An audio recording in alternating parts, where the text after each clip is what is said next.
Hi, I'm Marty Nemko. How to be compelling when speaking or writing. We are drowning in input. How can our ideas break through the info smog? First, structure. Think of when you're listening to someone. Isn't it easy to get distracted or just space out? So when you're talking, even if it's just a 2-minute report at a staff meeting, have a structure. For example, tell them what you're going to tell them, and then tell them what you told them. For example, tell them you're going to make 3 main points and then list them.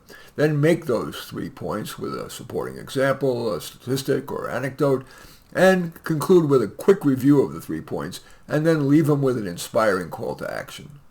Like, I'm hoping there's one thing that we talked about today, and it's going to be individual to each of you, but one thing that you can do to make a difference today, something like that. Anyway, less is more. The more you cut, leaving only the important and not obvious, the more that will be remembered and the more likely they'll think you were good. Tell what I call a PAR story or 3. It's anti-intellectual, but people respond best to an anecdote. A useful structure for an anecdote is PAR, problem, approach, result. A problem, the clever or dogged approach to it, and the positive result. For one or more of your main points, tell a 30 to 60 second PAR story. Use a memorable image. For example, if you're trying to encourage people to cut their losses, whether it's stocks or relationships or business ideas, use a vivid image such as never catch a falling knife. Or if you're trying to get your audience to look out for a person who could lose it, tell them to watch for a balloon that's getting so full it may explode. Repetition, maybe a rhyming one. Johnny Cochran got O.J. Simpson off, arguably with one rhyming sentence. If the glove don't fit, you must acquit. Of course, the most famous use of the repetition technique is Martin Luther King in his I Have a Dream speech. And he repeated that sentence again and again, each time with greater passion. I heard a speaker at a woke rally repeat throughout her speech ever louder, "It is our time now! It is our time now!" And that whipped the crowd into a frenzy. Be a conductor. Like a musician, vary your speed, your volume, your pitch. But don't plan it, just think vary. Your variations will be more natural than if you plan it. Get poised.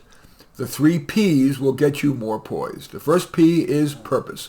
What's your main motivation for doing a good job? Help your career, make a difference, maybe just show off. Keep that in mind. The second P is practice. You will get better. Practice in front of a mirror or record it on your phone or in front of a friend, getting some feedback. The third P is perspective. For time immemorial, countless people have given talks and written stuff, and rarely does it have that much effect. Don't press yourself to be perfect.